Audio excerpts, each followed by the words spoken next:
para compartir la palabra de Dios. Un saludo especial para todos. Se me ha dicho que hable de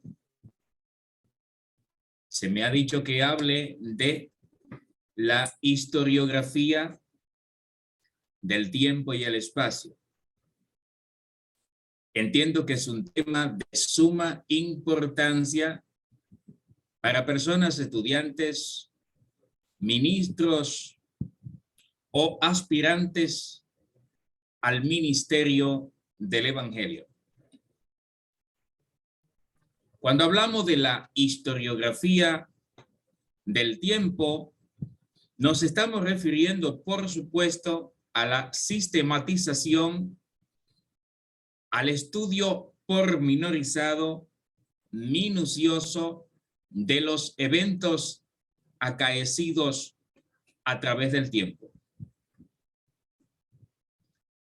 Y por supuesto que el evento más trascendente de toda la historia que ha ocurrido ha sido la visitación material, la humanación de Dios acá en la tierra, para desde la humanidad hacernos entender, comunicarse con nosotros con el propósito, la finalidad de que nosotros acabemos llegando donde está Él y fundiéndonos, viviendo eternamente en Él, por Él y para Él. Ahora bien, ¿qué ocurrió? Que Dios vino, se hizo humano, entró a la humanidad, pero el propósito de Dios no era local, ni tampoco era sectorial para con un grupo de humanos en un determinado rincón. No, no fue así. El propósito de Dios desde antes de la creación del mundo fue visitarnos para que el anuncio de esa visita sea llevado a todos los rincones del planeta para que el hombre pueda entrar a una comunión con él a través de la activación de la fe que se abre al escuchar la palabra de Dios. La pregunta es, ¿cómo se va a hacer eso? Porque Jesús, desde que termina su proyecto salvífico, desde que termina su trabajo de salvación, muere. A los 33 años muere. Pero antes de morir, prepara un equipo y les encomienda a ese equipo que lleven al mundo entero el proyecto, la noticia, la buena noticia de lo que Él ha venido a hacer a favor de la humanidad. De forma entonces que el proyecto de Cristo, el proyecto de Dios, no tenía jamás intención de que se quede enclaustrado en un rincón del mundo, sino que sea permeador de toda la familia humana. Pero ¿qué ocurre? En el tiempo que llegó Jesús, aunque los apóstoles hubiesen tenido los medios para visitar, hacerse presente en todos los continentes, no iban a poder cubrir a toda la familia humana. de la única forma que eso hubiese podido llevarse a cabo es precisamente como Dios lo ha hecho hasta ahora y lo va a seguir haciendo, que a través del tiempo diferentes grupos de personas sigan transmitiendo el mensaje del Evangelio de Jesucristo. Dicho eso, entonces, ¿qué significa todo esto? Lo mismo que dijo Jesús en Juan 17, verso 20. Dice Jesús: Padre, no ruego solo por estos, por los apóstoles presentes ahí, sino por todos aquellos que han de creer en mí por las palabras de ellos. Es decir, ahí nos estaba incluyendo a usted y a mí. Nos estaba incluyendo a todos e incluso a los que todavía no han nacido y que van a ser ministros de Jesucristo. Entonces, ¿qué significa todo esto? Todo esto significa que el hombre cristiano, la mujer que le sirve a Dios, tiene un compromiso enorme. Un compromiso para con Dios, un compromiso para con la gente a quienes ellos van a ministrar. ¿Por qué razón? Bueno, porque nosotros, como dice en Juan 17, no somos del mundo, sin embargo, estamos en el mundo. De forma entonces que el proyecto, el foco de nuestro ministerio está en ese mundo laico, secular, a quien nosotros queremos evangelizar. Queremos evangelizar. Entonces, para que podamos ser eficaces en nuestro ministerio, en cualesquiera que sean estos, será imposible hacerlo, será imposible conectar con ellos si no conocemos el tipo de, el hilo de, el nivel de conocimiento que ellos manejan. De ahí la enorme necesidad, indeleble necesidad que tiene el ministro o aspirante a ministro de estudiar, de conocer no solo los conocimientos espirituales, no solo la naturaleza del evangelio, que lamentablemente la han secuestrado y han hecho empresas ministeriales, empresas de religiones con el evangelio de Cristo, no siendo el evangelio religión. El evangelio no es religión. Sin embargo, han construido, han hecho sistemas religiosos con el evangelio. Y entonces, ¿a causa de qué se ha dado eso? Del desconocimiento de la gente de buena fe que realmente quiere ser servidor del Dios del cielo. Entonces, ¿cuál es el compromiso tuyo y el compromiso mío?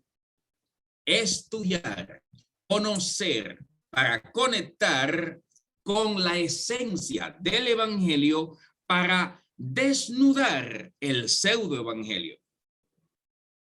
En segundo lugar, conocer el conocimiento laico, secular, de aquella gente que tú y yo queremos conquistar para que venga, entre al reino de los cielos. Entonces, ¿qué sigue después de esto? Yo tengo un tema que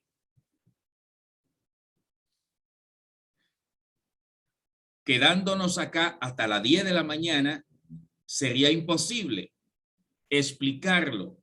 Déjame ver la forma de cómo podría resumir a grosso modo todo esto y que usted se pueda llevar un poquito de lo que quiero transmitir.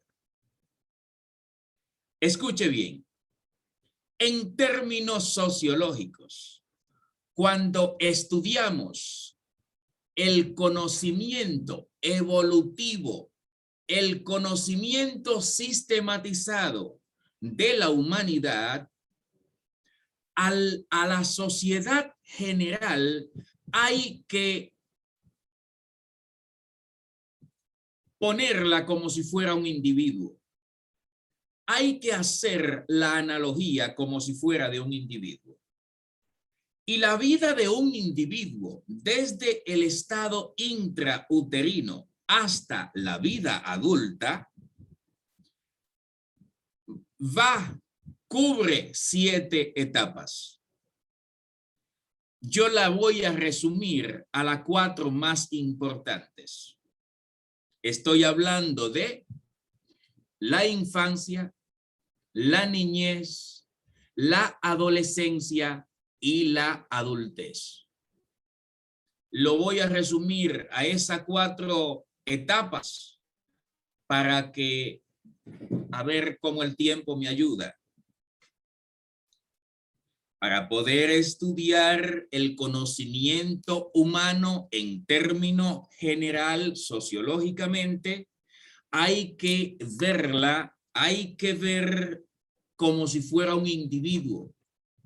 Y ese individuo, su primera etapa es la infancia. Entonces, ¿en qué estadio está el universo cuando está en el nivel de la infancia? Está en el estadio mitológico. Está en el estadio mitológico. En ese estadio en el cual los hombres no tienen diccionario, no tienen enciclopedia, no tienen libros, no tienen textos, no tienen escuelas, academias, universidades, no tienen YouTube, no tienen Google, no tienen biblioteca, no tienen internet, no tienen nada de lo que tú y yo tenemos hoy. Sin embargo, tienen un mundo con todos los fenómenos naturales que te asisten a ti y a mí en el tiempo de hoy. Y ellos no tienen la manera, la forma de identificar qué es lo que está ocurriendo. Ellos no tienen edificios, no tienen calles, no tienen civilización, son gentes básicas. Esa primera etapa de la humanidad en términos general se conoce sociológicamente como la infancia de la humanidad. Esa infancia de la humanidad, el hombre interpreta los fenómenos naturales, los fenómenos existenciales en un lenguaje mitológico. Generalmente, la gente en el 90%, 95%, cuando escucha la palabra mito, piensa que estamos hablando de mentira, estamos hablando de engaño. ¿Por qué razón se da eso? Porque la mayoría de la gente en este continente latinoamericano oye y cree todo lo que el otro habla. No se toma la molestia de analizar, de investigar lo que ha escuchado, a ver si es así como lo ha escuchado. No, se lo traga y se lo come, lo ingiere y se puede morir porque tú debes de debes de analizar lo que oyes. ¿Quién te ha dicho a ti que el mito es mentira? ¿Quién te ha dicho eso a ti? ¿Quién te ha dicho que el mito es sombra de engaño? No, en ningún momento. La palabra mito, el término mito significa aquella forma que tiene el hombre básico primitivo para interpretar los fenómenos de la vida que no pueden ser entendidos por ellos. Eso es un mito. No estamos hablando de mentira, de cuento, de no, no, no.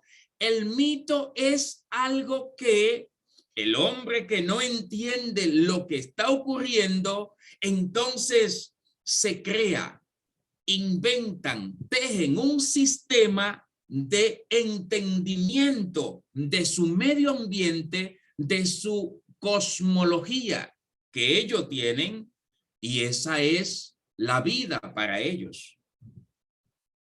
Pero para ellos esa es la vida real, aunque para ti hoy se lo vea como una forma de entenderlo. Que hoy tú le dices ciencia, tú le dices hoy astronomía, etcétera. Bueno, pero eso lo dices tú hoy porque tienes los medios. Buenas noches, Dios le bendiga. Discúlpeme, maestro, es para saludarle. Bendiciones. Geraldino de la Rosa, desde Río San Juan. Dios te bendiga, Geraldino. Un placer. Bien. Entonces, por ejemplo, el mito y la leyenda se parecen mucho. ¿Qué es una leyenda?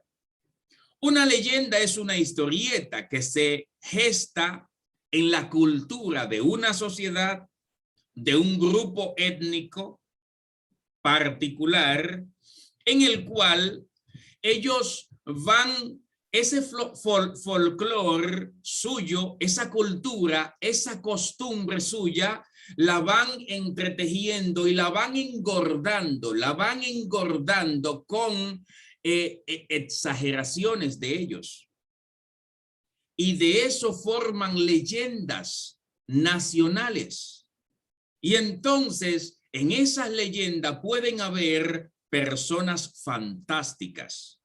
De estas personas, de estos seres híbridos, personas que pueden hacer funciones de muchos hombres juntos, un solo lo hace.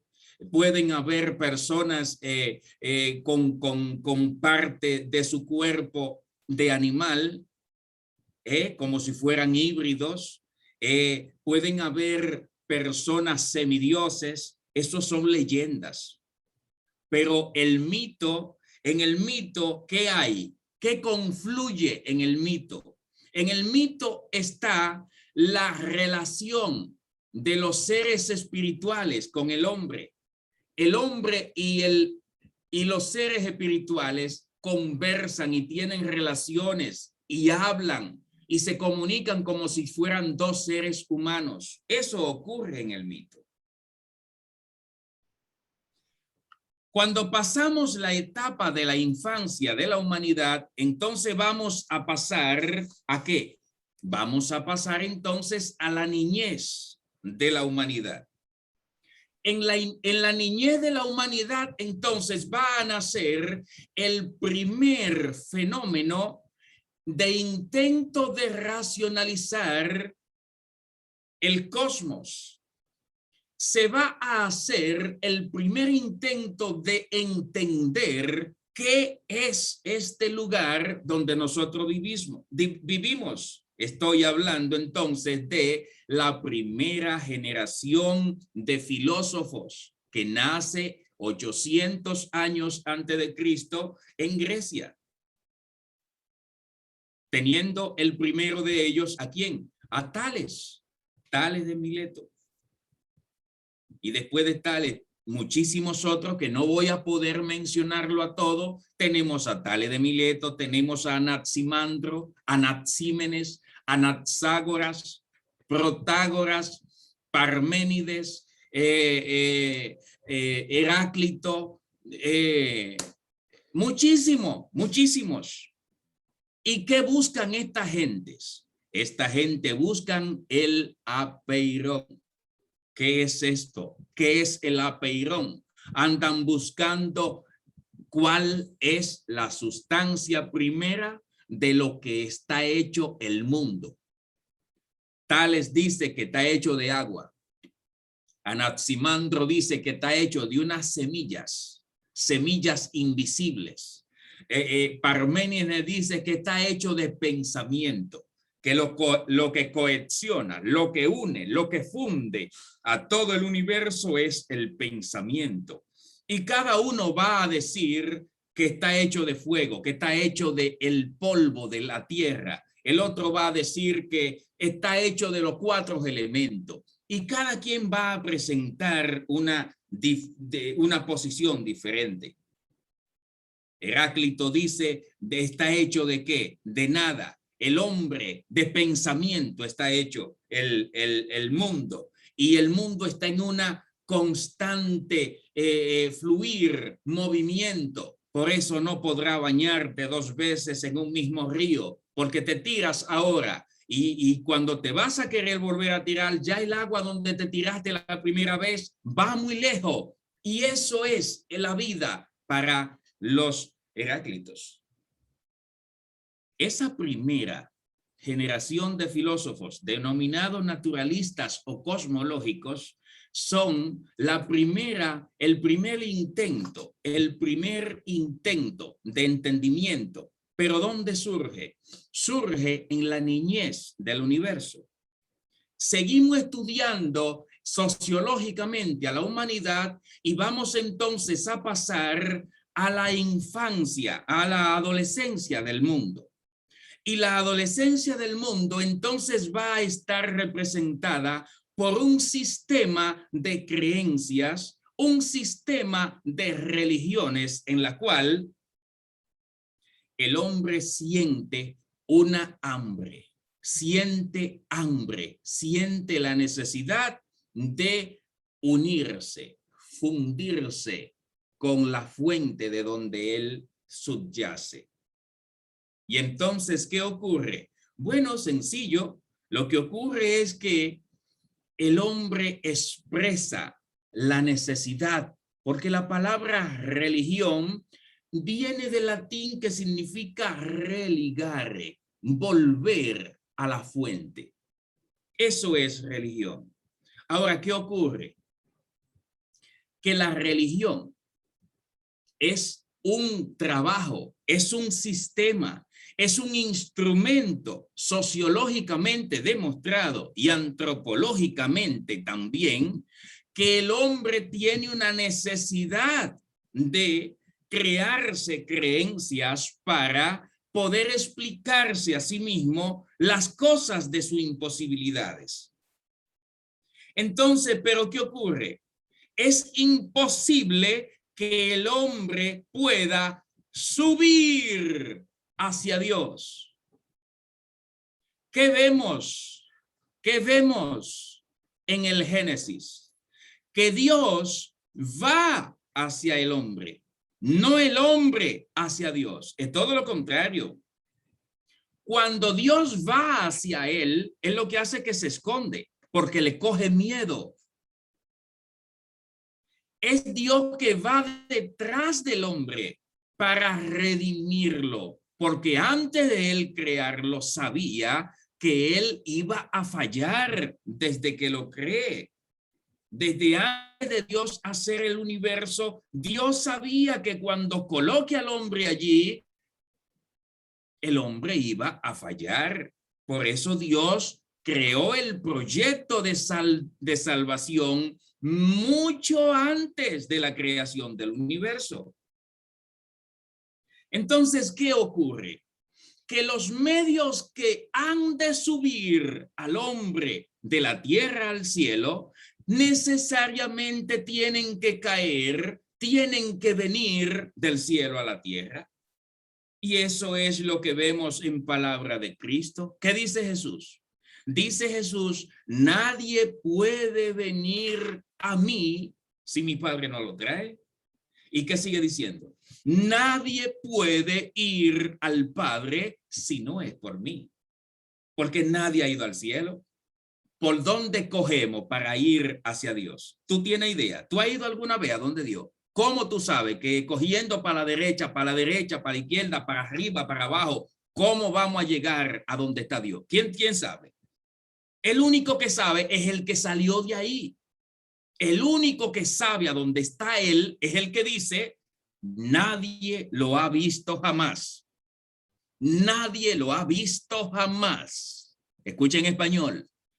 ¿Y por qué hay mucha gente viviendo en mentira y en engaño? Y lo peor de todo es que están muertos convencidos que están en la verdad, que es el peor fracaso que le puede pasar a un hombre. Vivir en el error y creer que están en la verdad. Porque entonces, ¿de qué bendita forma lo vamos a sacar de ahí, de ese fiasco? Si cree, está convencido en sí mismo que está en la verdad.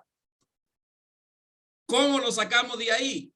Si a una gente que está enferma, lo primero que hay que hacerle entender es que estás enfermo para que pueda ir al médico.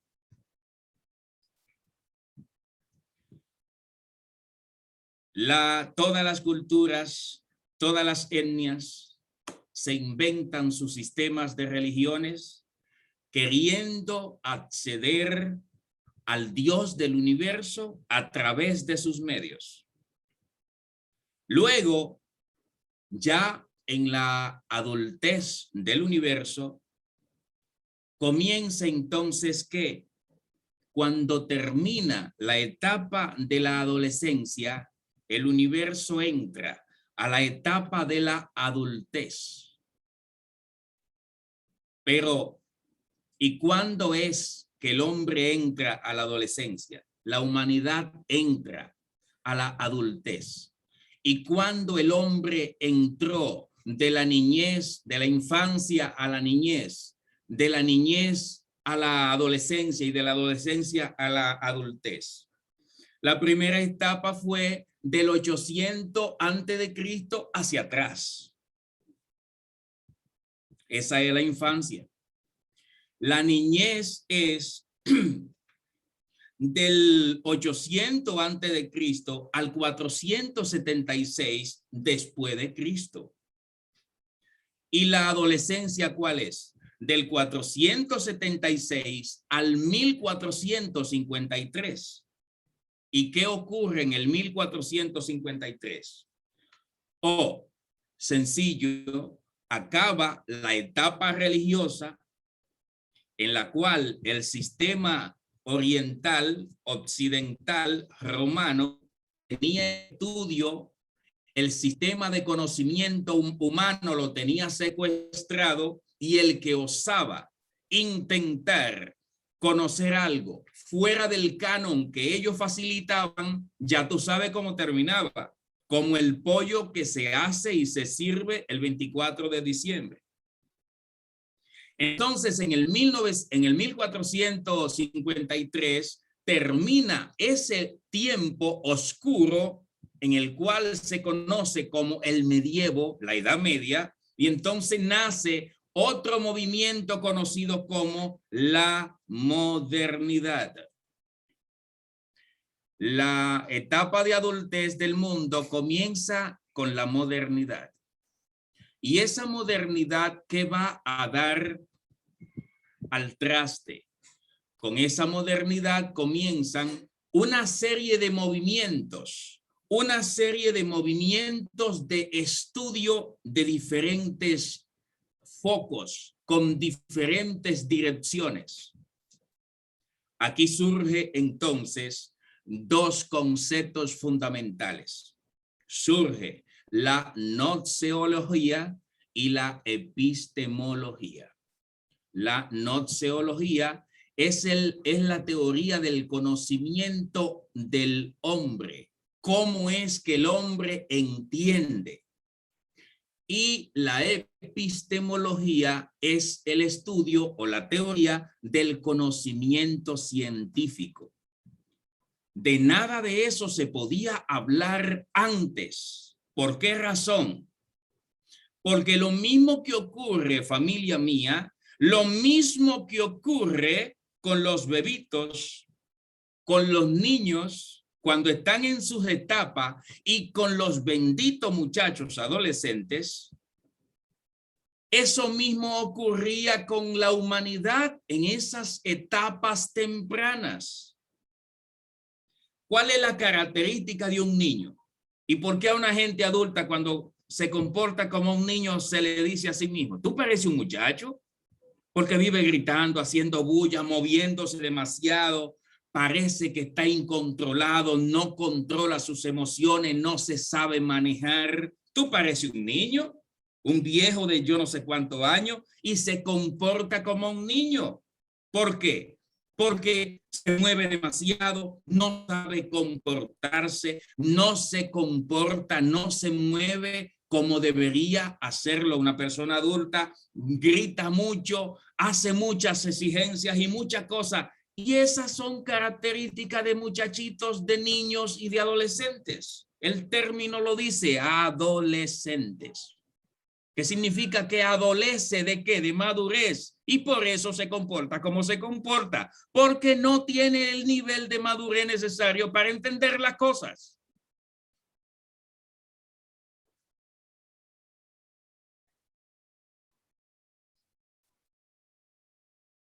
Entonces, ¿qué pasa?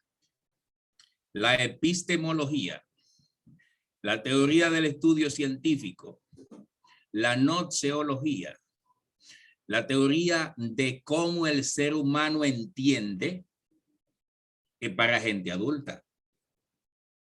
¿Qué hacen los muchachitos y los adolescentes? ¿Qué hacen? Tratar de alzar la voz y creyendo que abriendo la boca duro y haciendo algarete y haciendo bulla, van a convencer al otro o van a vencer la posición del otro. Y no, no es así. Mejora tus argumentos para que no tenga que alzar la voz. Si mejora tus argumentos, no tendrá que alzar la voz. Simplemente mejora la calidad semántica de lo que hablas para que no tenga que alterarte. ¿Te das cuenta? Todo eso lo hace el adulto. El niño no entiende eso. El niño piensa que es haciendo bulla y haciendo mucho ruido que va a ganarse a los demás. Entonces, la noceología dice, ahí tenemos dos bandos encontrados. La modernidad comienza con el pensamiento de René Descartes. ¿Qué dice René Descartes? Agarra, escucha bien con atención. Escúchame con atención, porque es que nosotros los cristianos le tenemos miedo al estudio, le tenemos miedo a la academia, a la universidad y a la ciencia, porque pensamos, nos enseñaron que eso es del diablo. Pero dice la Biblia, entonces hay que quitar el libro de Proverbio completo de nuestra Biblia, porque dice la Biblia que la ciencia la da Dios. Y ahorita nosotros, cuando terminemos al otro lado de esta conferencia, nos vamos a dar cuenta de que el hombre no ha tenido nada, no ha conseguido absolutamente nada que no le haya sido dado por Dios. Entonces, ¿qué ocurre? Teníamos dos grupos encontrados. Tenemos el racionalismo por un lado. ¿Con quién? Con René Descartes a la cabeza y el empirismo por el otro. ¿Y qué decía René Descartes? Pienso, luego existo. No, yo necesito 2 pan. Yo vine a buscar. Yo no estoy comiendo pan. Ahí está ella. Cuando tú analizas esa frase, te das cuenta de dos cosas. Que estar vivo y respirar no significa que tú estés viviendo. Pienso, luego existo significa que solamente puede estar vivo y disfrutar de la vida la gente que tiene capacidad primero de raciocinio, tener conciencia de sí mismo y luego entonces poder obrar en consecuencia. Porque por eso están llenas los centros penitenciarios de todos los países. Mientras más vías de desarrollo están, más gente presa tienen. ¿Por qué? ¿Por qué esa gente está presa? ¿Tú crees que quieren estar presos? Por todos los problemas sociales que se suscitan en las ciudades. ¿A causa de qué se suscitan? A causa del desconocimiento que el hombre tiene de cómo debe comportarse para con sus semejantes, sus congéneres. Y somos tú y yo que tenemos que educarlos a ello para que despierten a la conciencia. pienso, luego existo. Entonces, por este lado, el lado del positivismo, el lado del racionalismo, vamos a tener a René Descartes, vamos a tener a Baruch Spinoza, vamos a tener a Leibniz, yo te estoy hablando de matemáticos, de físicos, y por el otro lado vamos a tener en el lado del empirismo, que van a comenzar a poner la base de la noxeología, la teoría del conocimiento, de cómo nosotros empezamos a conocer, dice entonces John Locke, Berkeley, George Berkeley, toda esta gente son inglesas, son del otro mundo. Estamos bregando con el continente europeo versus los británicos, versus los Países Bajos. Entonces tenemos ¿a quién? A Hume, a David Hume. Estos son empiristas. ¿Y qué dicen los empiristas? Los empiristas dicen, no existen ideas primigenias, no existe. Todo el conocimiento que el hombre tiene lo consigue a través de la experiencia.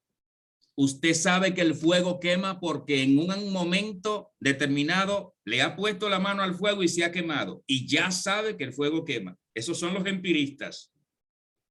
René Descartes dice nada de eso. El racionalismo pone como bandera la razón. Y la razón va a determinar un método para que se determine que matemáticamente la experiencia, el conocimiento tiene que pasar por un sedazo que se va a conocer como el método científico. Entonces, ¿qué ocurre? ¿Qué va a dar a luz el racionalismo que al final termina ganando? Entonces el racionalismo va a dar a luz otra, agárrese aquí ahora, ¿qué va a dar a luz el racionalismo? La Ilustración europea. ¿Y qué va a dar al traste la Ilustración europea? Porque cuando llega la luz de la conciencia al ser humano, al individuo, lo primero que hace el individuo es salírsele de debajo al monstruo de la ignorancia, cualquiera que sea este, que esté aplastando, sacando, succionándole la sangre, no importa cómo se llame. Cuando tú le abres la mente a la gente deja de ser tonta. La gente deja de ser tonta. La gente deja de ser sumisa y comienza a rebelarse. ¿Y gracias a quién? Hoy tenemos el tipo de vida que tenemos. Gracias a los ilustrados. Gracias a los ilustrados tenemos la vida que tenemos hoy, conocida como libertad, conocida como democracia. Es gracias a los ilustrados que tú puedes vivir en tu casa y que tú puedes decir, yo tengo el título de mi propiedad guardada. Antes de eso, déjame decirte que ni en sueños soñaba nadie hablar de eso. Todos nosotros éramos un bandado de gente humana conocida debajo de un sistema como semovientes. ¿Sabe lo que significa? Primero, en original, semovientes. Eran los animales. Cosas animadas que se mueven. Eso eran los semovientes. Nosotros estábamos en esa categoría de animales. Los esclavos, la gente que no tenía abolengo, la gente que no era terrateniente, la gente que no pertenecía al clero o que no pertenecía a la clase empresarial o libre por ciudadanía o por capacidad económica, pertenecía a la clase de los semovientes. Gracias a quien tú tienes la capacidad, la calidad de vida, de libertad, de justicia, de un sistema de derecho que te preserva y te reconoce calidad, derechos humanos. ¿Gracias a quién? Gracias a la Ilustración. Bueno, pues luego de la Ilustración europea, entonces van a surgir otros semilleros de diferente tipo de filosofías que se van a dividir en dos grandes ramas: filosofías analítica y filosofía continental. La misma dos banderas, el empirismo y el racionalismo. Lo único que el racionalismo se vuelca, se convierte en otros movimientos más avanzados. Por ejemplo, surge el positivismo con Augusto Comte y todos los demás positivistas. ¿Y qué propugna el positivismo? El positivismo propugna entonces que ese concepto de positivismo va a ser el antagonismo de negativismo. Comte, el padre de la sociología moderna, aboga que se va a denominar positivo todo lo que pueda ser percibido a través de los sentidos. Eso es lo que se pueda palpar con la mano. Y todo lo demás entonces va a ser calificado como negativo. Pero esa es una corriente filosófica. Vamos a tener otras corrientes filosóficas que no todas van a ser existencialistas. También hay analística. También hay la filosofía del lenguaje. También está la fenomenología. También está la filosofía del simbolismo y muchas otras más. Usted pudiera decir, pero venga acá, profesor, pero yo fue a escuchar una conferencia de qué. Bueno, espérate, estate tranquilo. Lo que pasa es que yo te voy a hacer una pregunta sencilla ahora a ti. 3 o 4 décadas atrás, en una iglesia que haya 100 gente, quizás 4 o 5 personas eran profesionales. Ahí tú no tenías problema, ¿eh? Ahora, en una congregación que hay 100 personas, ocurre todo lo contrario. Quizás de esas 100 personas, 25 o 30 no son profesionales. Todo lo demás sí. Para tú poder guiar una iglesia de 100 personas humanas, tú tienes que tener la competencia de poder responder a las interrogantes que cada uno de esos feligreses, de esos miembros que están bajo tu sombra, te formule. ¿Por qué? Bueno, porque eso fue lo que le dijo Jesús, eso fue lo que le dijo Dios a sus apóstoles. ¿Qué es lo que dice Segunda de Timoteo? Segunda de Timoteo dice, procura ser hallado un obrero apto que no tenga nada de qué avergonzarse. Procura ser hallado. Entonces, ¿qué va a ocurrir con un ministro que los feligreses le hacen preguntas y él no los satisface? Y yo tengo problemas porque me está volviendo loco, unos problemas ideológicos que me han enseñado en la universidad, pero mi líder, mi maestro, mi pastor, mi maestro, mi evangelista no me sabe sacar de esas lagunas existencialistas, fenomenologistas, en la cual me han metido a mí porque yo no sabía nada de eso. A mí me llenaron la cabeza de todas esas cosas, pero yo no la conocía, y ahora ¿cómo yo salgo de ahí? Para tú vaciar un recipiente, tienes que llenarlo de otro, porque si lo deja vacío es peor. Vámonos ahora al conocimiento de la Biblia? ¿Por qué razón usted y yo tenemos necesariamente que conocer la cultura de la Biblia? ¿Por qué?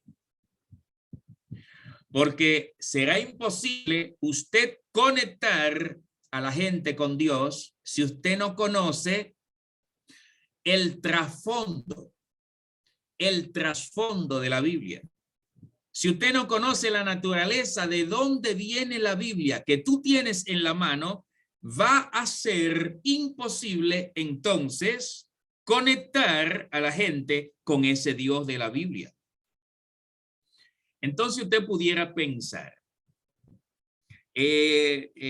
pero que la Biblia, pero que la Biblia es la palabra de Dios. Sí, es verdad. La Biblia es la palabra de Dios, pero a Dios le plujo, a Dios le plació que el sistema salvífico suyo utilice a la nación de Israel como censor, como una especie de regulador o de reloj profético, con la cual él habla no solo a la comunidad judía. Escuche con atención, la comunidad judía. Usted tiene que llevarse de lo que dice la Biblia. Pero ¿cómo yo me puedo llevar de lo que dice la Biblia si yo no conozco lo que dice la Biblia? La Biblia que tú y yo tenemos en la mano está en el librero, me queda lejos. La Biblia que usted y yo tenemos en la mano es una Biblia que usted tiene que saber que hay que cocinarla. Porque muchísimas cosas que dice ahí no lo dijo Dios. Muchas cosas que dice la Biblia no salieron de la boca de Dios. ¿De dónde salió entonces? De la boca de la cultura de los autores de la Biblia, pero para ello es ahí donde se hace necesario el estudio de la exégesis y de la hermenéutica. ¿Para qué? Para poder conectar la Biblia que yo tengo ahora con los textos originales. ¿Para qué? Para yo poder darme cuenta si todo lo que dice mi texto actual está aquí, en mi fuente original, porque en el camino se le pueden pegar muchas cosas, intereses religiosos, intereses políticos y de diferentes otras fuentes de interés. Y yo puedo terminar creyendo cosas aquí arriba que no salieron de la boca de Dios, salieron de la boca de la cultura, salieron de la boca del interés político, del interés religioso, del interés de determinado grupo. Por eso usted y yo tenemos la necesidad, el compromiso de conectar con el verdadero conocimiento de la Biblia para poder desempolvar, para poder tener la capacidad de separar lo que dijo Dios de lo que no ha dicho Dios, pero que está en mi Biblia. Está en el texto. Entonces, si yo hago teología, si yo fomento mi vida y la vida de mi familia y la vida de los míos sobre una interpretación hermenéutica que yo no la he colado, yo pudiera estar haciendo un castillo sobre la arena. Y después que yo haga mi inversión y haya invertido mi capital, tú vas a querer que se te demorone, que se te caiga, se derrumbe. Discúlpeme que yo no sé, no analicé el tiempo, no sé si abusé con ustedes. Díganme si puedo dejarlo aquí entonces o qué hacemos, porque para darle tiempo a las preguntas. Doctor, dígame usted qué hago. Si continúo, me paro o le damos tiempo a las preguntas, porque vamos a ver. ¿Puede completar la hora? Aún no ha completado la hora, ministro. Ok. Ok. Entonces, ¿qué ocurre? La necesidad que tiene una persona para ser ministro en este tiempo que nos ha tocado vivir, necesariamente tiene que ocurrir lo que ocurrió con la vida de Moisés. Moisés duró desde su nacimiento hasta su muerte 120 años, y esos 120 años fue dividido en tres partes de 40. ¿Y por qué? Bueno, porque usted quiere ser ministro, usted ya es ministro, pero usted está consciente, usted sabe que usted no tiene la competencia, para liderar a la gente que están ahí en su congregación. Esa gente tiene que salir a otros lugares a buscar soluciones a sus problemas existenciales, porque usted no se los sabe brindar, no porque no quiere, que no puede, porque no tiene. Nadie puede dar lo que no tiene. Por ejemplo, estamos viviendo ahora. ¿Y qué tenemos? Que ahora estamos viviendo en un mundo completamente diferente al mundo antiguo. Entonces, del 70 para acá, del 1970 para acá, todo es diferente. ¿Por qué? Bueno, porque antes de que exista la imprenta de Gutenberg, 1440, y antes del Internet, 1980 y pico al 90, todo lo que ocurría se quedaba ahí mismo donde ocurrió, en esa comunidad. Ahí mismo surgía y ahí se moría, el evento que fuese. Pero después que surgieron los dos fenómenos que transformaron al mundo, el primero fue la creación de la imprenta de Gutenberg. Comenzaron a conocerse cosas que nadie conocía. Y por eso fue incontrolable el desarrollo de la humanidad después de la imprenta. ¿Por qué? Bueno, porque antes, ¿cuánto había que buscar para tener un libro? ¿Quién podía comprar un libro? Pero se abaratan los precios después de la imprenta de Gutenberg. Y entonces el conocimiento se prolifera. Yo te estoy hablando de algo completamente arcaico. ¿Y qué decirte entonces cuando viene un fenómeno que se llama Internet y que te pone ahora el mundo a tus pies? El mundo a tus pies. Tú no puedes abrir la boca mal abierta, hablar en público si tú no sabes lo que estás hablando. ¿Por qué? Porque mientras la gente te está escuchando, con un solo clic puede verificar si lo que tú estás hablando es correcto o incorrecto. Es decir, estamos en la era del conocimiento. Estamos en el tiempo, en la proliferación del conocimiento, donde el conocimiento está a la mano de todos. Entonces ya nada se puede esconder, y todo el que quiera tener un sitial en la sociedad tiene no que desearlo, sino que ganárselo. No puede ser ministro de Dios el que quiera ser ministro de Dios.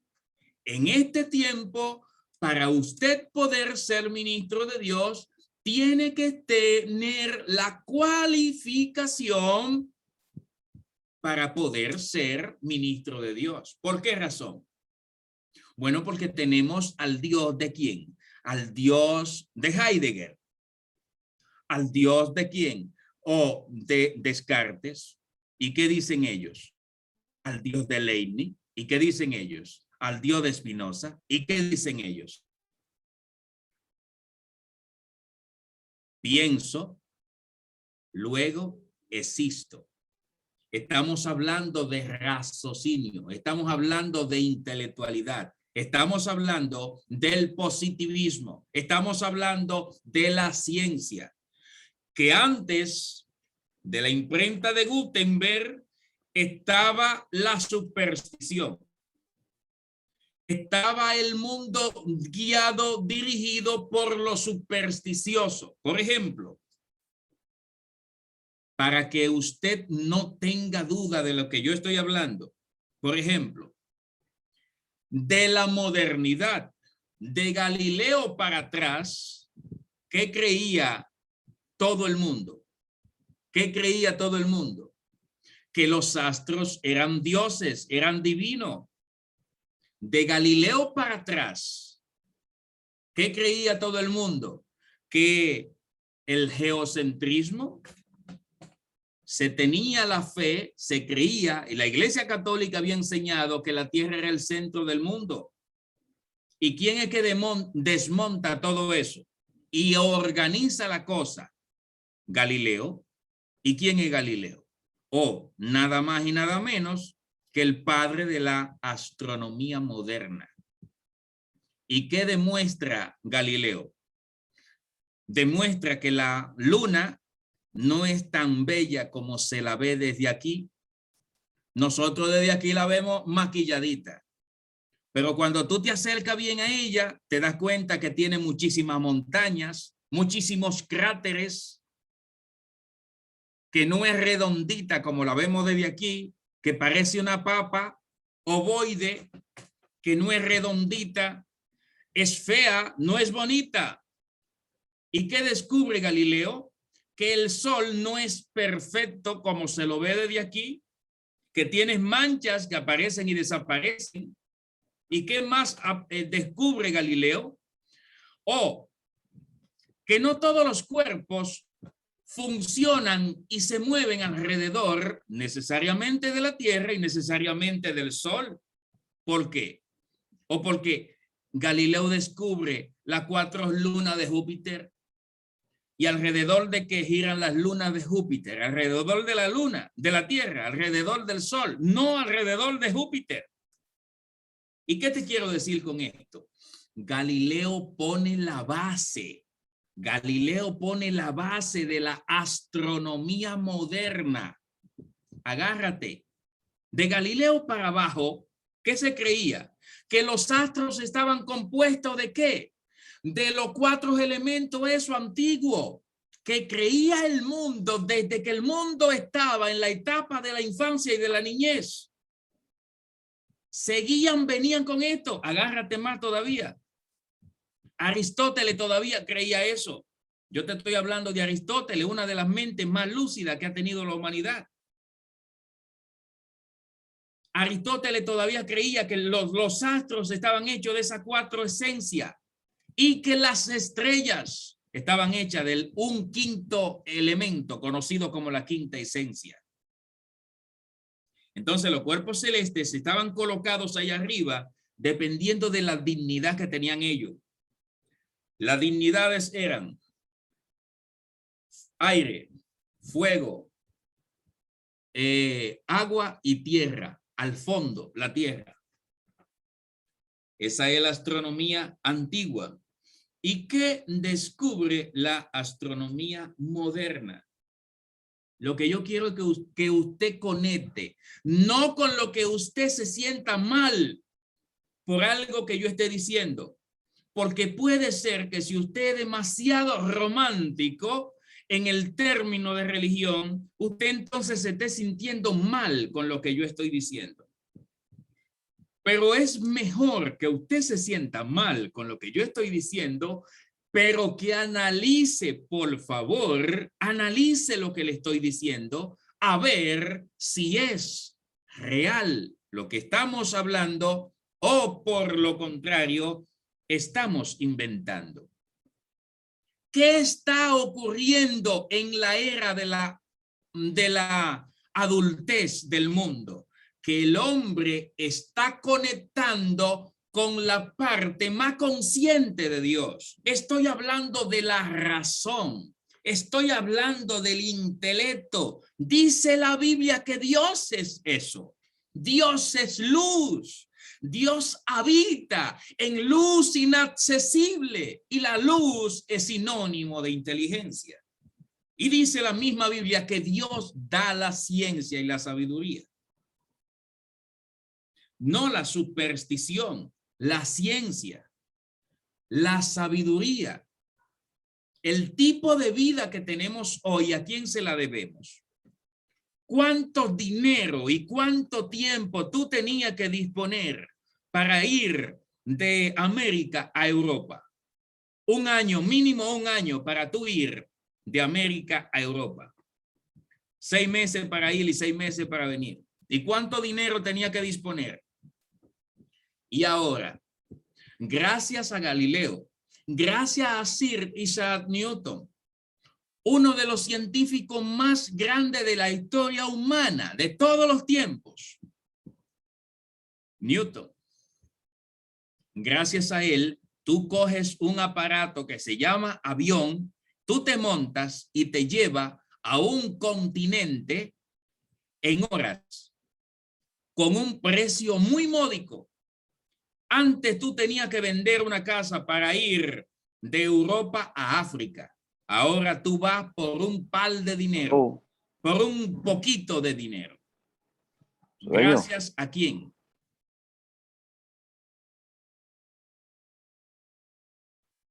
¿Me dices algo, doctor Saviñón? Puedes continuar, doctor. Ok. ¿Gracias a quién? Tenemos los niveles de comunicación de largo alcance. Gracias a Tesla, gracias a Marconi, gracias a quién, gracias a este muchacho, el que creó la bombilla.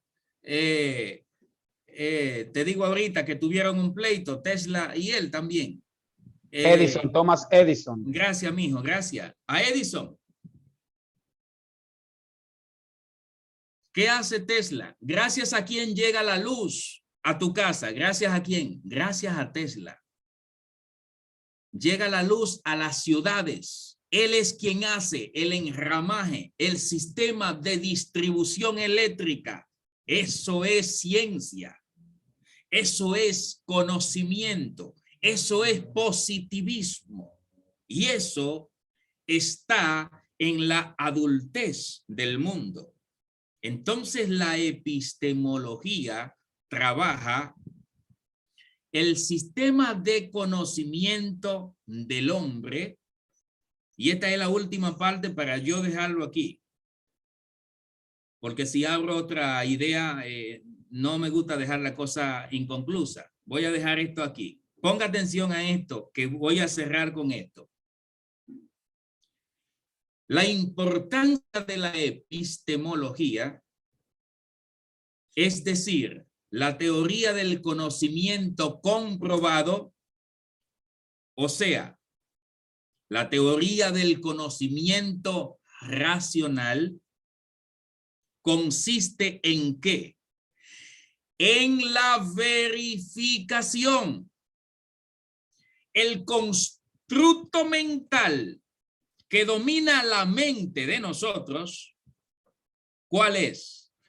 Un sistema que nos metieron en la cabeza que se llama BOA. ¿Qué significa esa sigla? Biblia, oración y ayuno. Si tú quieres saber la cosa más complicada que tú tengas que saber, tú lo que tienes que leer la Biblia, orar a Dios y ayunar. leyendo la Biblia, orando a Dios y ayunando, se te van a resolver los problemas. Leyendo la Biblia, orando y ayunando, tú vas a poder educar a tus hijos. Leyendo la Biblia, ayunando y orando a Dios, tú vas a poder comprar una casa para tu familia. Asegurar los bienes necesarios para que cuando se enferme un miembro de la familia no se muera porque nadie puede costear la operación. Pues déjame decirte esto. No, no es así. No, no es así. La superstición te enseña eso. Pero Dios te puso una cosa aquí adentro. Esto se llama cara. Y esto aquí atrás se llama fosa craneal. Y la parte más dura que tiene tu cuerpo es ese hueso que está ahí arriba. ¿Sabe por qué razón ese hueso es el más duro que tiene todo tu cuerpo? Porque ese hueso cubre, protege al órgano más importante que tú tienes en tu constitución física, que se llama tu cerebro. Sin ese cerebro tú no tienes vida.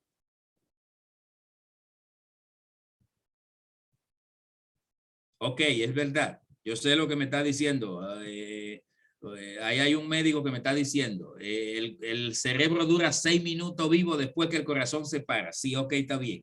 Usted puede estar vivo con el corazón, pero si usted no tiene calidad cerebral, usted es un vegetal humano. Estoy hablando de calidad de vida. Entonces, la epistemología te habla de conocimiento comprobado, conocimiento que ha pasado por un sedazo, que ha pasado por un escrutinio, que ha sido colado y abajo quedó el néctar, y ese néctar es el que te vas a sanar. Ese néctar es el que te va a dar una vida de calidad como te la está dando ahora. Ahora tenemos medicina. Gracias a la ciencia médica. Ahora tenemos transporte. Ahora tenemos transporte aeronáutico y transporte marítimo. Esos barcos y los aviones de carga pueden transportar decenas y cientos de toneladas de libras de un continente a otro, cargando bienes y servicios, gracias a la capacidad de raciocinio que Dios le ha dado al hombre, pero que el hombre se ha dejado enseñar. Pero que el hombre no ha rehusado de esa enseñanza, de ese criamiento que Dios le ha dado en la etapa de la adultez del mundo. Entonces, cuando tú no reniegas, cuando tú te dejas enseñar, cuando tú no presumes creer saber lo que debes saber, como lo debes saber, entonces puedes llegar a saberlo. Pero cuando tú creyendo que sabes, no sabes la cosa como la debes saber, te vas a morir en la ignorancia. Dios quiere para ti, como lo dice Segunda de Juan, y para mí, Dios quiere que te vaya bien en todo, así como le está yendo a tu alma. Pero para ello, tú y yo tenemos que ser concienciados, tenemos que ser criados, tenemos que despertar a la conciencia de que una cosa es el sistema de religión y otra cosa es la conciencia a la que Dios quiere conectarte. Dios, Jesús, el evangelio no es religión. Es una relación personal que usted y yo desarrollamos con Dios no supeditada a sistemas que hombres inventan, sino como Dios lo ha determinado, a la manera de Dios. Cuando nos dejamos guiar de esa forma del Espíritu Santo, entonces vamos a tener una calidad de vida espiritual interna, personal, así como la está teniendo nuestras almas. Que Dios me lo bendiga mucho. Excelente exposición, excelente conferencia por el doctor Félix Franco Aquino, muy bien desarrollado, muy bien fundamentalizado, excelente. Entonces vamos a permitir una parte para aquellos que quieran hacer una pregunta. En cuanto a las preguntas, pueden levantar las manos, le daremos la oportunidad y si es posible pueden encender sus cámaras para que haya buena comunicación. Bien. Y las personas que no quieren hablar pueden hacer la pregunta por el chat de Zoom. Bien, ¿hay alguna pregunta en cuanto al tema?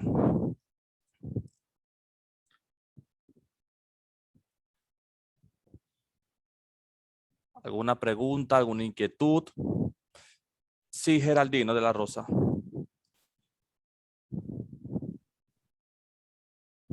Tiene que encender el audio, ministro. El maestro habló de algo ahorita y es sobre la capacitación nuestra como ministro del Evangelio y nos aconseja por las personas que estamos tratando que en este momento en nuestras iglesias.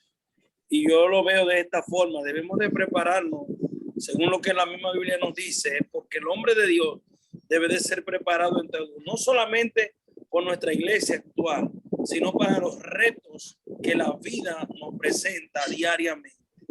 Y si no nos preparamos y vamos adquiriendo conocimiento, pues vamos quedándonos poco a poco en el baúl del olvido. Excelente. Era esa parte que quería que el maestro nos ayudara un poquito, porque si nos quedamos simplemente en pensar en la pequeña iglesia que estamos manejando ahora y que por eso debemos de adquirir un poco de conocimiento, bueno, vamos a quedar muy cortos, a menos que no miremos muy lejos hacia adelante. Gracias. Bien. Fíjese.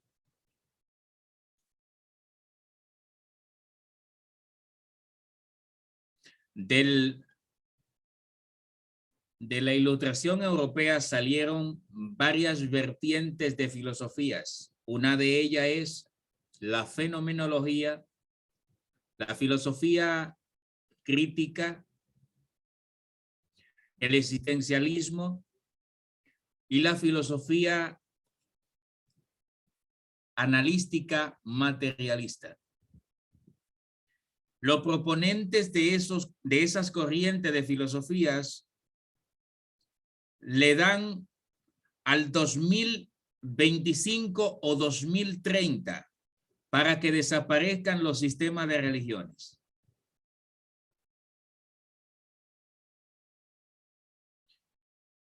Toda aquella persona que se considere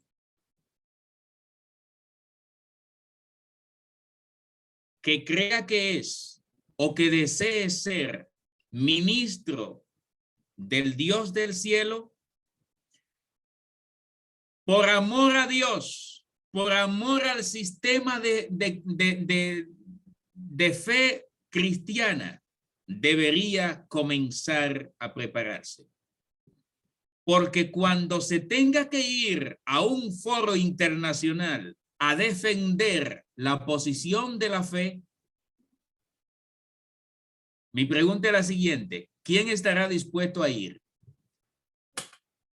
Si usted no tiene ni idea de cómo va a comenzar a rebatir lo que dice la Biblia, ardientemente hay que rebatir, refutar las artimañas y combate, dice Pablo a Timoteo, que combata los argumentos, y ese concepto de argumento está hablando de la filosofía. Y oye lo que dice la Biblia.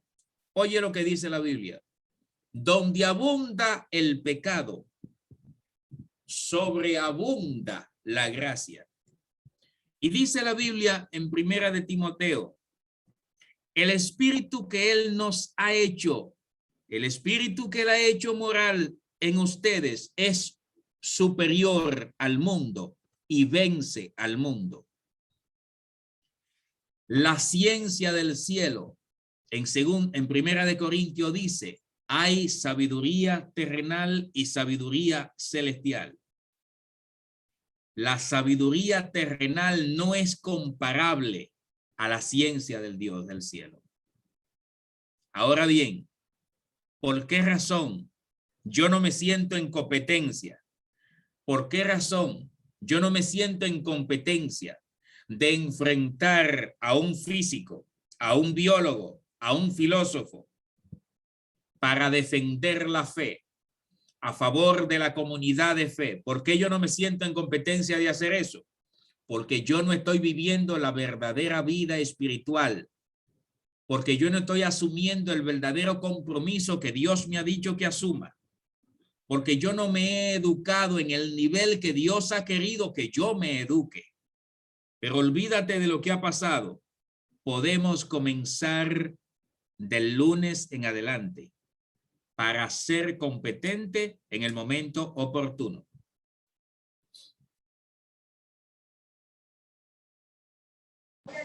Gracias, maestro, gracias.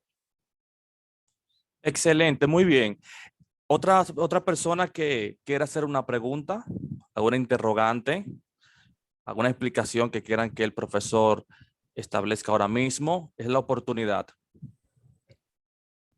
Yajaira de la Cruz nos escribe en el chat que está fascinada por el conocimiento y por el desarrollo de esta conferencia, donde ella establece que el conocimiento es totalmente importante para el ministerio de Cristo.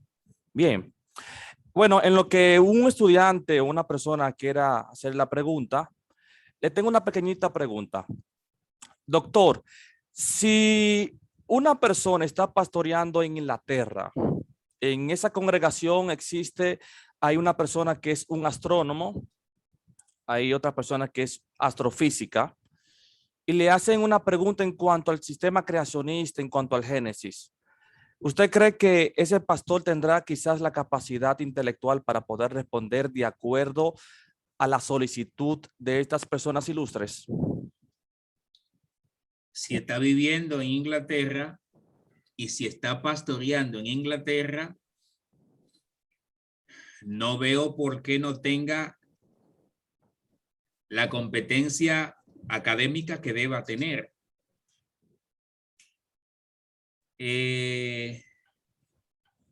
La física moderna, la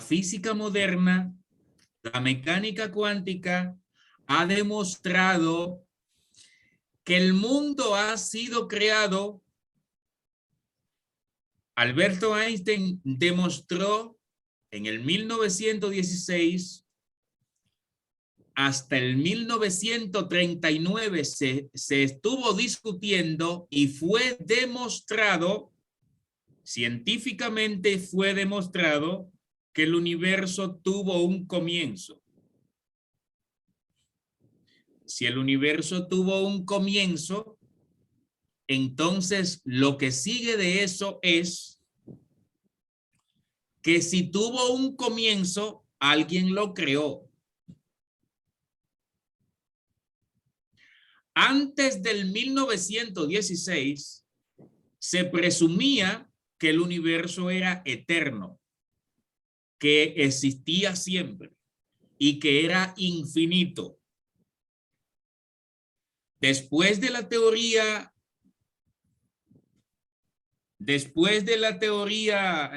de Alberto Einstein, de la relatividad, se demostró que el universo tuvo un comienzo y que data de 13.700 millones de años. Lo que sigue es,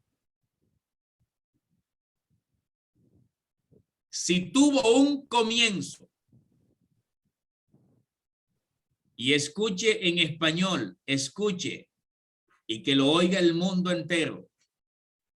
Si el universo comenzó y hoy los 100.000 millones de galaxias que existen. Y de todas esas galaxias que existen, la única que tiene vida es un planeta de la Vía Láctea, y que la vida en este planeta se ha mantenido por más de 3 millones de años. Por más de 3.000 millones de años se ha mantenido la vida en el planeta Tierra, el único de todos los 100.000 millones de galaxias que hay en el mundo entero. Para que esto pueda ser real, es decir, para que se pueda demostrar que este planeta tiene vida como la tiene, y eso que no estoy hablando de vida consciente como la que tenemos nosotros, simplemente vida. Necesariamente tuvo que tener detrás una conciencia archi, mega, hiper inteligente. Por la razón de que cuando se hacen los estudios de unos fenómenos físicos conocidos como constantes del universo, entonces se demuestra, se halla que todo indica que el universo fue calculado, como decía Pitágoras, que Dios organizó, y como decía Leibniz, matemático, que fue el primero que inventó la calculadora en el siglo XVII, que el universo tuvo que ser calculado finamente desde el comienzo mismo para que pueda terminar siendo lo que ocurrió y lo que ha terminado siendo y lo que es. Para que la vida pueda ser. Si me dan permiso, le pongo un solo ejemplo, para que entiendan lo fino, lo ajustado, lo delicado que está estrechamente este universo. Escuche bien, físicamente, a lo que se conoce como materia, materialidad, cosa que se agarra, para hablar de esto, se tiene que hablar entonces de qué? Se tiene que hablar de 4 fuerzas. A lo que se conoce como materia es aquello que está compuesto de 4 fuerzas. Esas 4 fuerzas son la gravitatoria, la electromagnética, la nuclear fuerte y la nuclear débil. Entonces, ¿qué ocurre? La fuerza de gravedad ala todo hacia el centro de la Tierra. Todo lo ala, y es por eso que se caen los cuerpos. Es por eso que tú te cansas. Es por eso que se caen la fruta de los árboles. Es por eso que los aviones se caen si no funcionan mecánicamente como tienen que funcionar. Es por eso que los pájaros tienen que hacer esfuerzo para no caerse, porque la gravitación lo ala. Se caen las cosas a causa de la fuerza de gravedad. Pero está también la fuerza electromagnética. La fuerza electromagnética funciona y es 10.000 millones de billones de veces más fuerte que la ley de gravedad. Entonces, ¿qué hace la fuerza electromagnética? Y tenga usted claro que gracias a esa fuerza electromagnética, tú tienes electricidad, tú tienes luz, tú tienes sabor, tú puedes saborear la comida gracias a la fuerza de la electromagnética. Los colores los colores, el paisaje lindo, bello de primavera, los colores que tenemos en la naturaleza, es gracias a la fotosíntesis de la luz del sol y la fuerza electromagnética. Gracias a la fuerza electromagnética, el mundo funciona y tú no sales volando. Y las tormentas solares del sol no le han robado la atmósfera a la Tierra. ¿Por qué? Porque la fuerza electromagnética, al ser más fuerza que la fuerza de gravitación, entonces mantiene controlada esa fuerza de la gravedad y entonces la cohesiona, la mantiene comprimida, y por eso no salimos volando como si fueran papel plástico de sobre la Tierra. Nos mantenemos pegados de la Tierra gracias a la fuerza electromagnética. ¿Y qué dice la física? Si la fuerza electromagnética fuera un grado menor, más débil de lo que es, no fuera posible la vida sobre la Tierra. Y si fuera mayor, tampoco fuera posible la vida sobre la Tierra. Está la ley de nuclear fuerte. ¿Y qué produce la ley nuclear fuerte? De largo alcance. Produce los átomos y produce las moléculas que conforman a los átomos. ¿Y qué dice? ¿Cuántas veces es mayor la ley, la fuerza de nuclear fuerte, más fuerte que la electromagnética? 137 veces. Es mayor que la fuerza electromagnética. Y dice la física que si la fuerza nuclear fuerte fuera 136 o 138, es decir, un solo número menos, un solo número más, fuera imposible la vida. Fuera imposible la vida sobre este planeta.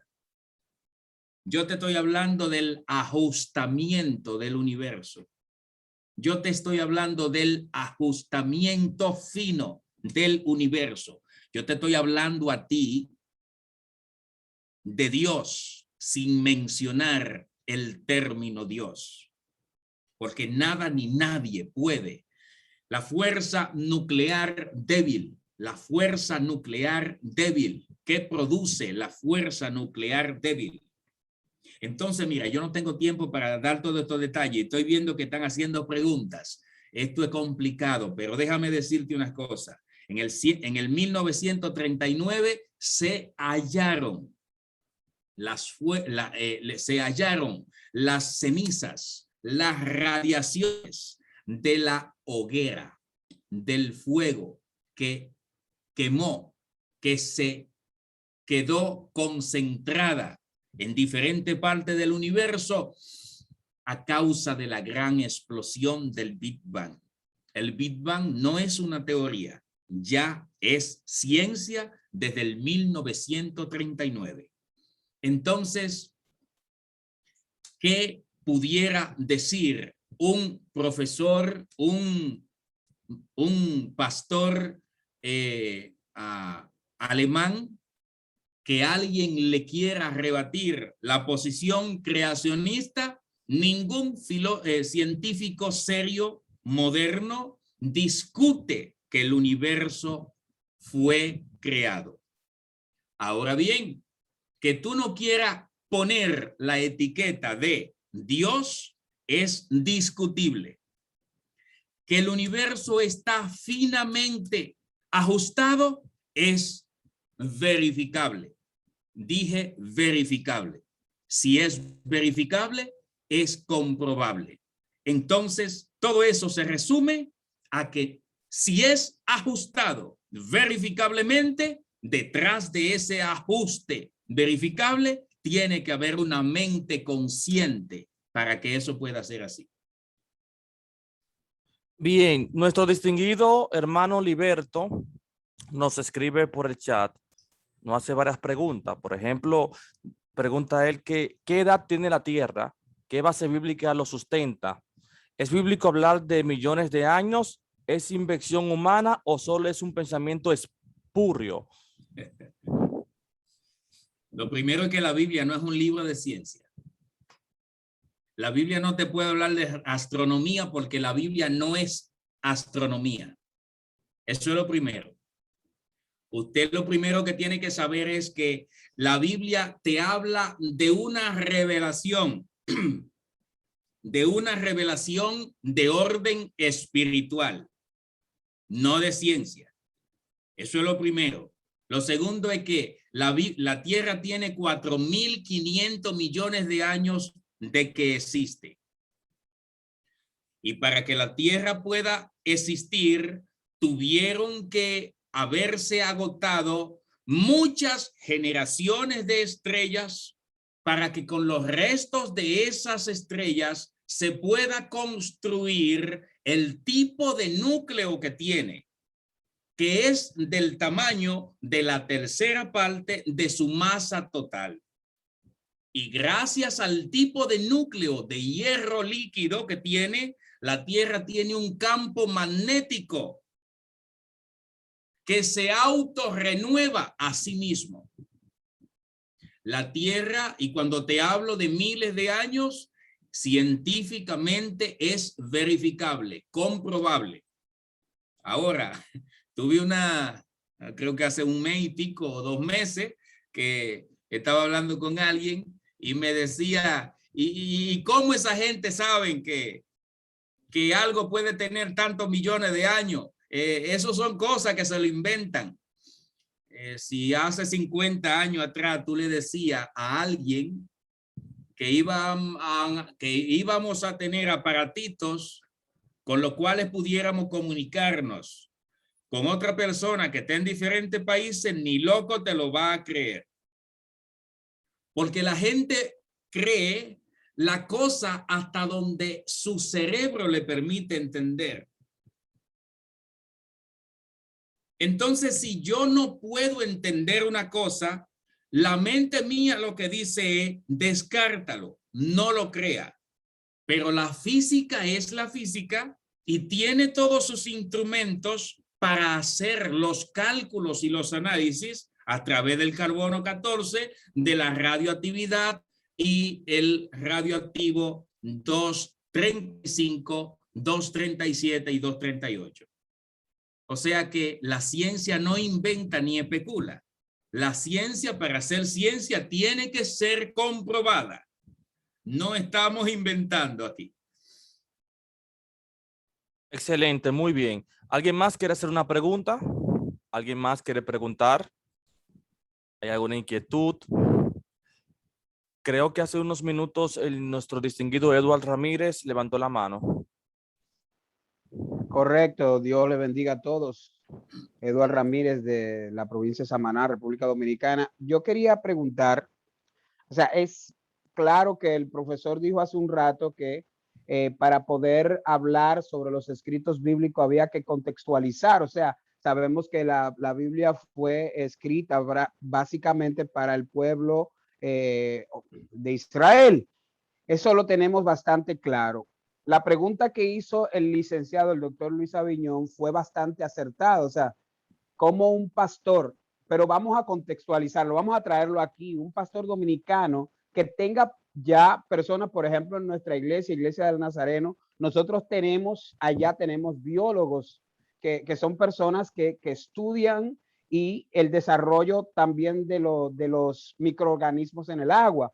Pero también tenemos ingenieros, personas profesionales, las cuales uno tiene que tenerle palabras firmes, concretas, para poder contestarle ciertas preguntas que ellos le hacen a uno. Ahora, ¿cómo nosotros podemos bíblicamente poder desarrollar?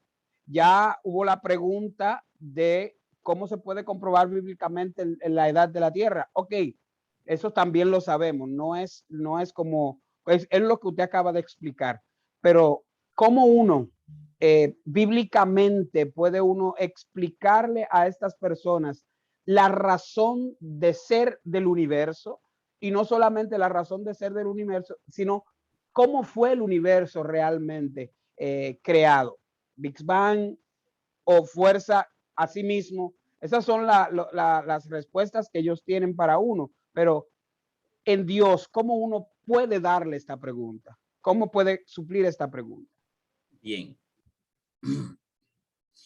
Mire, en la edad de la infancia y de la niñez de la tierra, existieron muchos textos. Por ejemplo, hay un texto que data del 2500 antes de Cristo, que se llama el Enuma Elis. Y hay otro que se llama el poema de Gilgamesh, un rey mesopotámico que vivió en una ciudad llamada Uruk. Los antiguos tenían su forma de explicar, que fue así que comencé hablando. Los antiguos tenían su manera de explicar los fenómenos desconocidos, pero se la inventaban y buscaban su forma de hablar, y ellos en esos textos presentan cómo el mundo fue formado. Y ellos dicen en esos textos que el mundo lo formaron los dioses. Por ejemplo, a Tiamar, una diosa, la mató otro dios, y con las entrañas de esa diosa crearon el cielo y la tierra y muchas cosas, ya tú sabes por ahí. Pero yo no te estoy hablando de la niñez del mundo, ni de la infancia, yo te estoy hablando de la adultez. Y en la adultez del mundo comienza el racionalismo. Y el racionalismo dio al traste un movimiento conocido como la Ilustración. Y la Ilustración dio al traste un instrumento conocido como ciencia.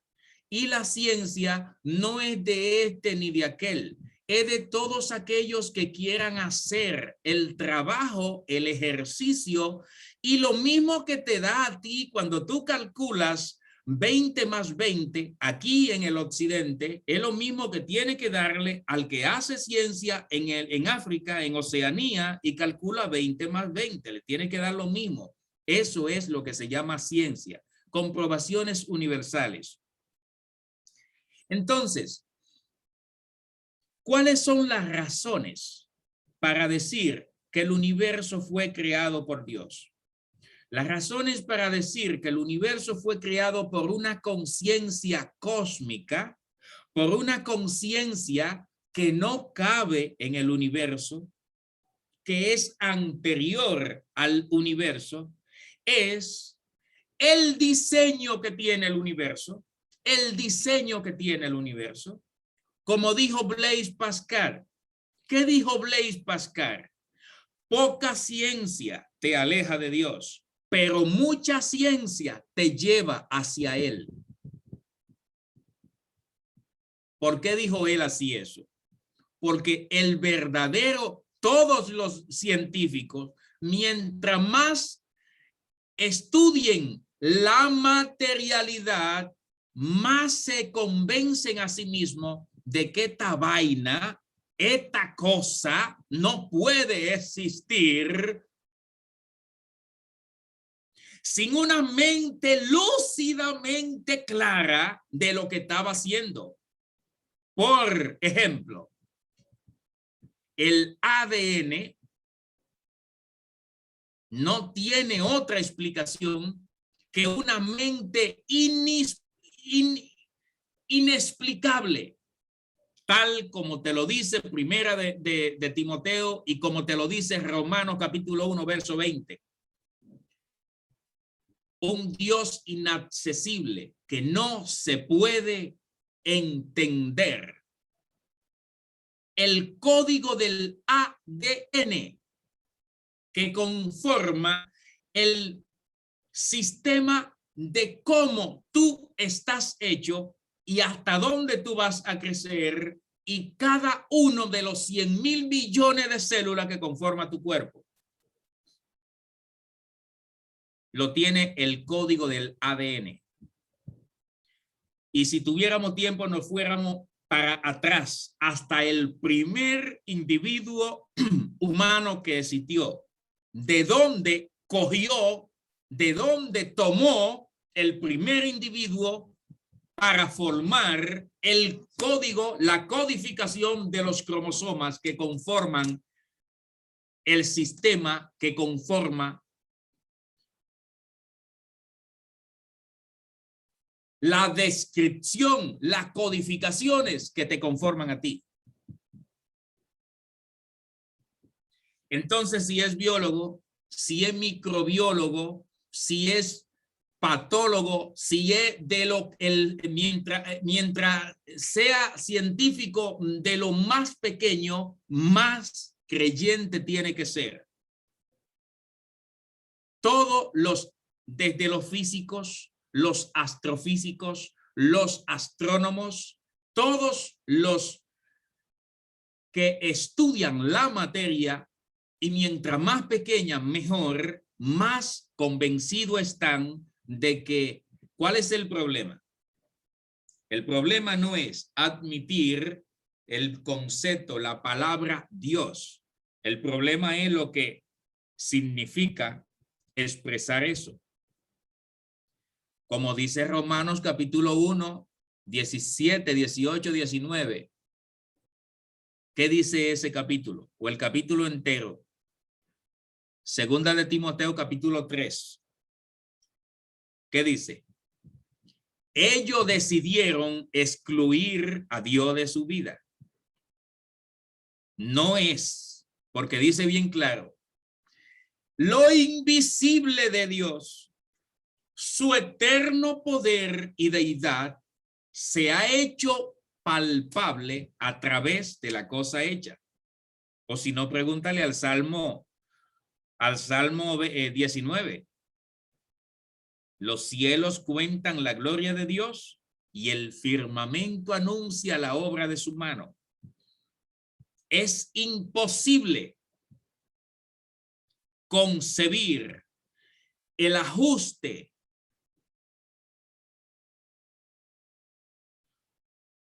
lo estructurado, lo calculado que está todo en el universo.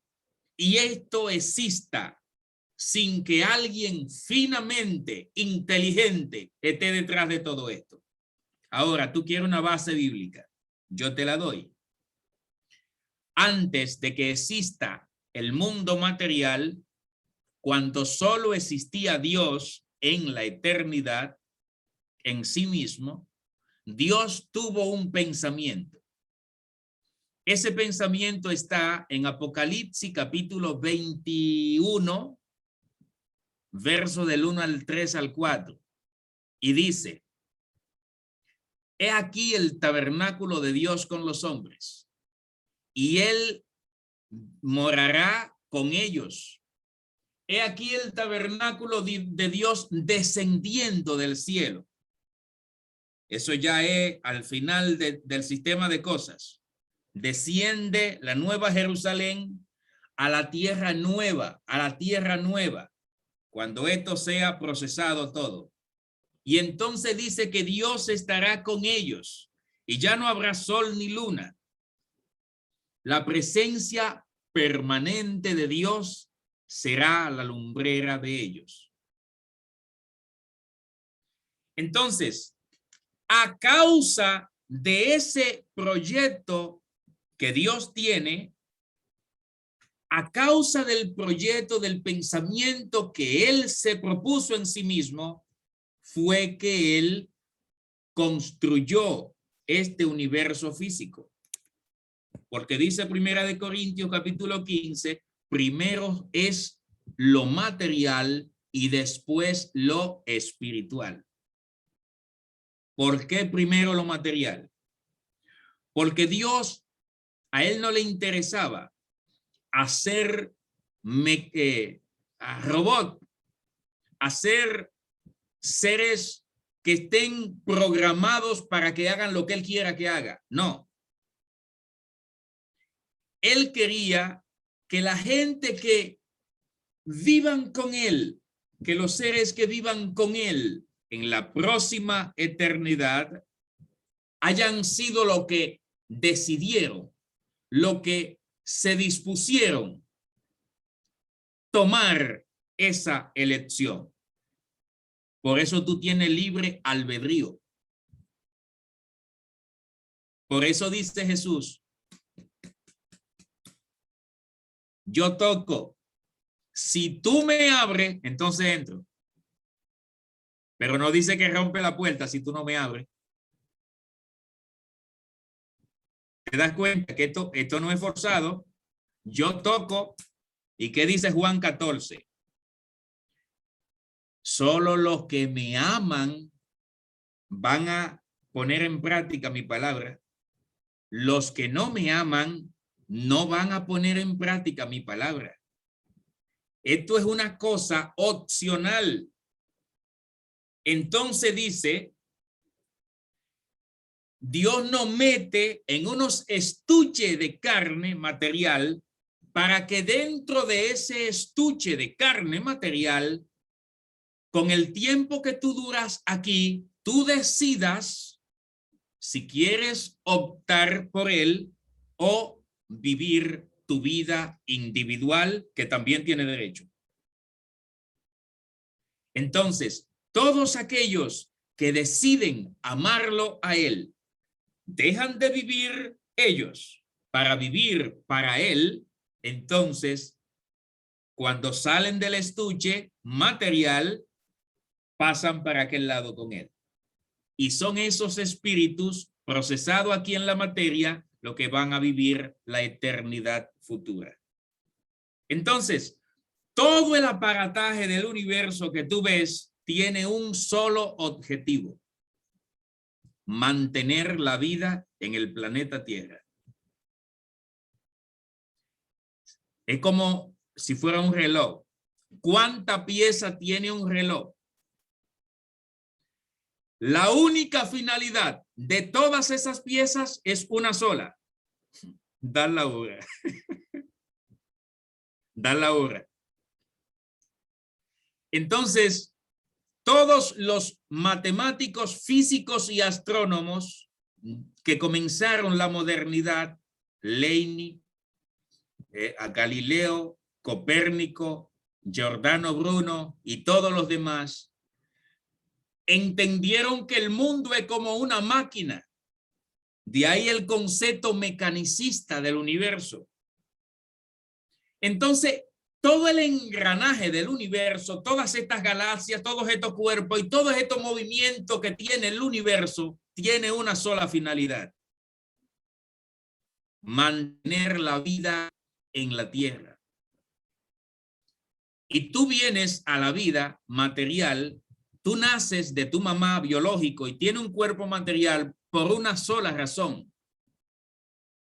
para que mientras tenga vida, tomes la decisión dónde quieres vivir. Por eso es que la salvación es una cosa personal. Yo no diría una cosa, es la razón existencial del ser humano.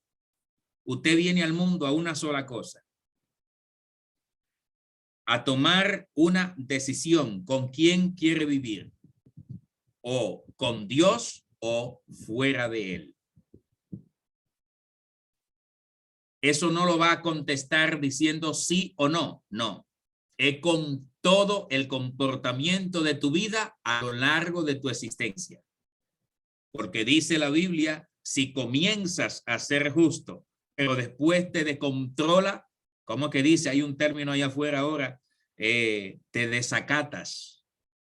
Y dice Gálatas 5, no me recuerdo, 5, 6 o 7, dice: Dios no puede ser burlado. Usted hace mucho papelito por ahí, de que es esto, que yo qué, que yo soy un santo y que yo vuelo a gloria y que yo vuelo a cielo. Tú puedes oler a lo que te dé la gana.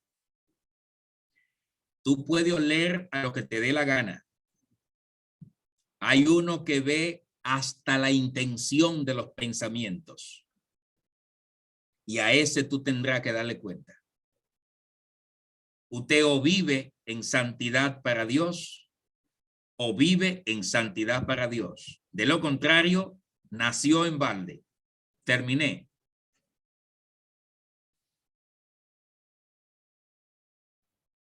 Excelente respuesta del doctor Félix Franco Aquino. Muy bien. Realmente fue una conferencia magistral, totalmente profesional. Ahora mismo no podemos permitir más acceso a preguntas por prudencia, por la hora, pero en otra ocasión vamos a ver si nosotros formalizamos otra sección, otra conferencia. Bien. Entonces, muchas gracias, doctor Félix Franco. Entonces, vamos a despedirnos. Para nosotros fue un placer, para nosotros fue un honor que todos ustedes estén presentes.